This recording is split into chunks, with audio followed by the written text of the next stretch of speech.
Hey guys, and welcome back to another episode for Big Brother Canada Season 5. This was for week number 5. Yeah, right? five. Going into jury with a double eviction. Double eviction. A surprise double eviction. We Yeah. love to see it. So, Yes. to get through the beginning of the week, William won HOH after coming off of his victory of winning Veto. Now he has 2 wins. Yeah, he was like, I'm here to play.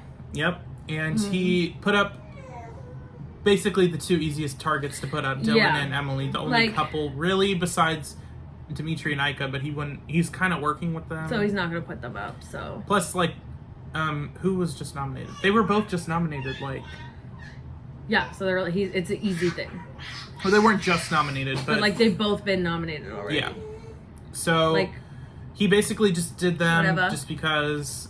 seemed like it would just not ruffle too many feathers, but get somebody out that everyone's been trying to get out. Whatever. And of course, Dylan's all like, oh man, yeah, I'm here to play. Unlike everyone else. I don't know. I never understood that. I'm here to play.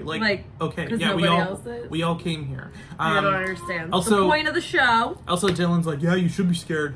Yeah, I'm a boxer. It's cool, we get it. Yeah, we got it.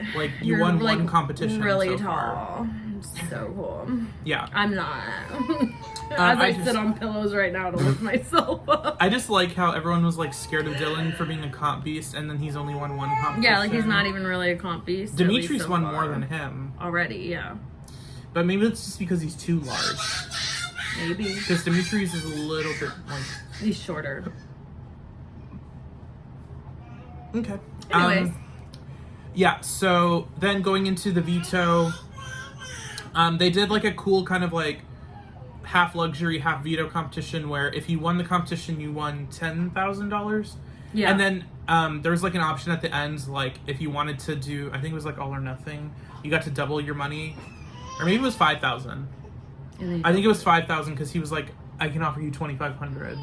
Oh, yeah. Right? Yeah. Because it wasn't that much money. Yeah, it wasn't. Yeah. So... That's true. No, I think you're right. So basically they had to see a flashing kind of slideshow of different items from The Brick, everyone's favorite. The Brick. Different couches, different tables, lamps, just kind of anything. They had to match, or they were asked questions about the slideshow. So what were the last 3 items? And then you had to flip over, kind of a little sign next to each thing to make it count. And then once they selected all the items and then they buzzed in, that was basically it. The last round was Kevin versus Dylan, and Dylan offered Kevin half the money if he threw it to him. And in Emily's mind, they were working with Kevin.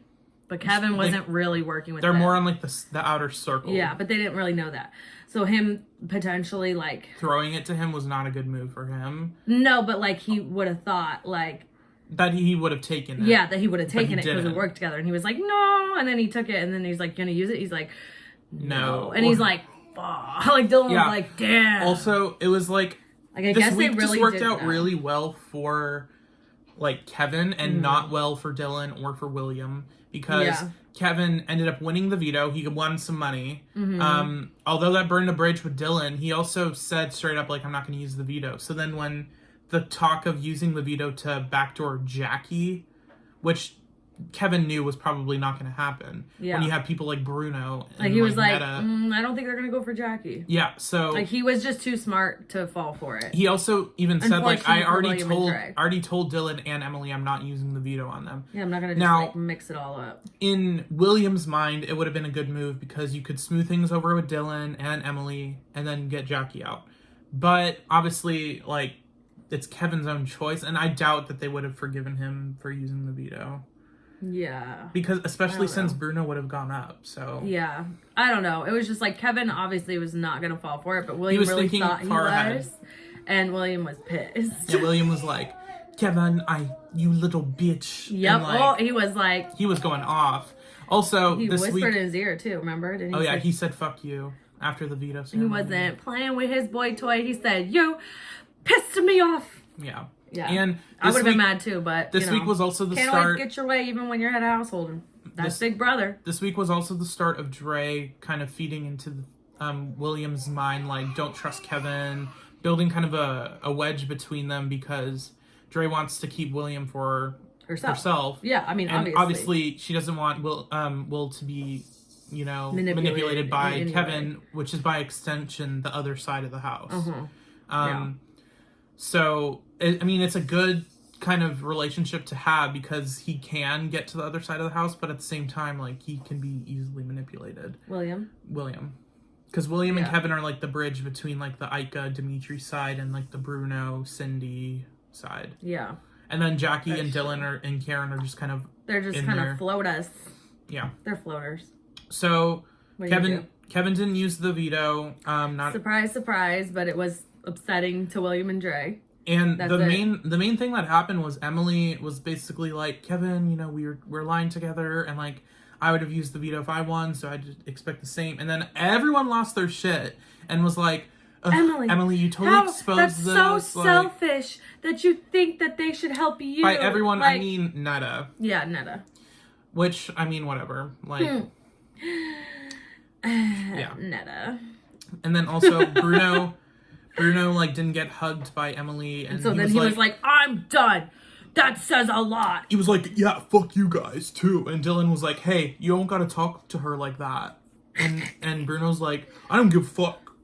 It was just like really weird and like a lot of energy. Like, it was just like, but like these people that are getting mad at Dylan and Emily, like, you're not on the block. Yeah. Also, William basically like got unscathed from this week. Yeah. Because like he didn't do anything, and like Kevin and his relationship is still like fine because like he was like, you know, even though he didn't use the veto, we're still gonna, you know. Yeah, because they still want to use each other a little bit, and probably still have, like, you know, their flirty feelings are still there, so like they're gonna keep that going for now. Emily like, also forgiven. Also walked in on basically the core six with like Jackie and like was like, are you guys gonna keep me? And they basically said no.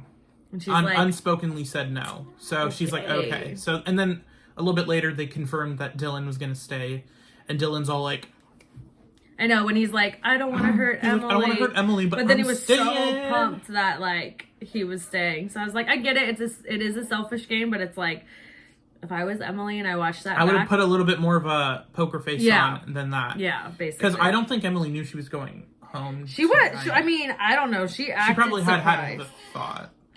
But she had to have sort of known, but like she. Why would you send home? But like from her perspective, like why would you send me home? Yeah, I haven't really done much of anything. She was good at like manipulating a little bit in the early weeks with like the Dallas thing. That was about it. But that was it. So it was sort of like she's not really the bigger threat up there, so it didn't make sense. But it made more sense for them to keep. I guess she has less enemies too, so that's why like maybe she's more likable. I don't know. She could win at the end of the game. It could have went either way. It would, from the outside looking in or on the block looking in, you would think Dylan would be the one people would get rid of, but they didn't. So I guess she was surprised. Mm-hmm. Although nobody else was surprised because everyone else knew. And the only other major thing that happened was Dre and William both came downstairs to see the Core 6 Alliance meeting in the backyard. And they were like...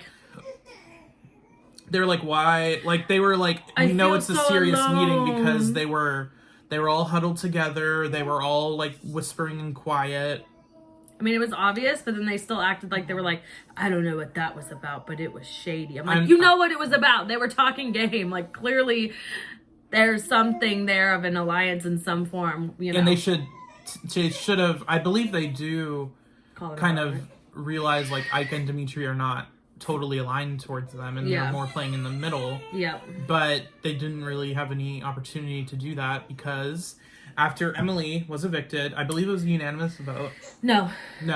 Dre voted out Dylan. Dre voted so Dylan. It was what, 1-7. 7, yeah. I believe. No, 1-8, I think. No, 7. No, yeah, it was 8, I think. Yeah, because then going into this, it would be 11 people. Yeah, that's what they were saying. So yeah, the math makes sense. So I don't do math. But. Then the HOH for the double eviction, it came down to a tiebreak between Cindy and Kevin, where Cindy and Kevin came down to a tiebreak, and Cindy wrote down 22, and Kevin wrote down like 160 something. Yeah. And because it was like 120 for the answer, Cindy won. It's the closest without going over, so it can easily go to someone who put like something 0. nowhere near it. You could literally put 0. She could have put 0, she still would have won. So, which is, it's weird, but yeah. Happens all the time. It's to make sure, like, because if it was just the closest, then, like... You'd end up having more tiebreakers, you think? I feel like it would be not fair. Because, like, if... I feel like that's, like, the risk is, like, do I go higher or do I go lower and risk winning it? Or risk losing it? Because, like, had Kevin put 115... he would have won, but if he was like, but I think it's more, that's the risk that you pay, because if you go with more and you're over, then you automatically lose. Yeah, that's true. It's just different. Yeah, it's just the way they like to do it in Big Brother. It's like an extra layer instead of just being the closest. But then Cindy immediately was like, oh my gosh. And like she had to immediately go in and was like, Dylan and Jackie. Which was not bad for her. Like that made sense for her. Literally, and pretty much anyone that was going to win was probably. It was like anyone within the pool of like the Karens, the Dylans, the Jackies. Yeah. So then I just said, "Hold up, though." Oh yeah. Also, when they announced after Emily was evicted, Arissa came on saying it's a double eviction, and Netta, your power's up, and Netta was like, "Oh, fun!" And Ike and Dimitri were like, "They were like, it's on, get her." They looked at each other. They're like, "We're gonna get her out," and then they were first 2 out in the HOH. So that was kind of like, okay, well, you're gonna have to do something else to get her out, I guess. However, anyone winning this HOH who would have put up Netta, Cindy was the prime target, because from the very beginning, Ika was planting that seed with Cindy of like, Ika, she's like controlling everyone. She's so power. Netta was putting that on Ika, or Ika was putting that on Cindy. Yeah, that's what I mean. And Netta was going around bullying Cindy. Which she was. Ika was capitalizing on it. Like, we need to get her out. Like she's got to go. So then Cindy wins HOH and Jackie wins the veto, which by the way, Jackie, that was a like beast moded it. Like she no one was else like, was even close. Yeah, she was like, I'm not gonna stay on this block, and that's on period poo. Yeah, and she really showed up, because I'm sure everyone was expecting Jackie to go. And then, yeah, I did not expect that, but she killed congratulations. It. Yeah, congratulations. You earned your way off that block for sure. And then immediately Ika goes up to Cindy. This is during the commercial break. You gotta get rid of her. You gotta put Netta up. You gotta put her up. Yeah, okay. And then Netta was like, did she tell you to put me up? And then it starts this whole little like, because Netta literally knows it was she's about like to get backdoored. Like Netta was like, did she say to put me up? And then like Cindy's like, I don't know. And she's like, you can't do that. And then like she goes to try to talk to her in the storage room. In the storage room. And then Ika comes in and she's just like, can I talk to her alone? And Ika's like, And then like they're going at it and Netta's like, you can't do that. Like you can't say that. I told you. Ika was like that. Ika's like, trash. You gotta go. Girl, bye. Say another one of your stock phrases. They were just going at it. They were not having it. And Ika was like, mark my words, you're going home. Right. And let me tell you, she wasn't wrong. Yep. So it worked out. Cindy, after like a million years and like having everyone waiting, like everyone was like, I can't. And Arissa was like, but you're gonna. She was like, you can and you will. Yeah, like Cindy says, I'm putting up Netta, and Netta is like, and by the way, just want to say, as iconic of a moment this is, worst move Cindy could have done. First off, Netta was never gonna come after her. It was in her best interest to get rid of either Dylan or Jackie. She should put up fucking Karen or someone. Yeah. But and, it was an best iconic for moment. Other people, and it was like a big move, I guess. And apparently she did a similar thing season 3 where she got rid of like her like closest ally. So she's kind of not like the brightest. I think it was like the pressure and like Ika and like the seed was planted. And she just like she just did Kevin and Bruno immediately were like, we're evicting Netta. Sorry. Yeah, well, the minute you get someone that good on the block, even if they were aligned with her, they were like, well, I mean, this is the prime opportunity. Like, we're going to have to cut her eventually. Like, that's what pretty much everyone was thinking. They're like, it's time. And early enough in jury to where she probably wouldn't hold a grudge. Yeah. So, basically, Netta got evicted almost unanimously, except for Jackie. Jackie voted to evict Dylan. Yeah, I think it was because Jackie was close with Netta and didn't want to send her home. But, like, I just feel like Jackie, it's like, Jackie, come on. Get with the program, I girl. know. What you doing? But that happened, and it was insane. It was epic. And then we're going to go into the head of household, but that is starting the next week. So we will be back to talk about that. But we're going to go watch it because we need to watch some more. That was the double eviction. Oh, and stay tuned because next week is the start of the challenge. Double Agents. I'm so excited. It's back, and it'll be our first time reviewing it. His first time ever watching the challenge. He's like a total newbie. I am not. I know almost all of it. So it's going to be so exciting. Yep. I can't wait. So while December 9th, look out for the video later that day. While we are finishing Amazing Race season 32, while we are finishing Amazing Race, we'll be leading into the challenge, and we will also be finishing out Big Brother Canada 5. Yeah, so there's just a lot happening, and you know, like, you just need to like, comment, share, subscribe.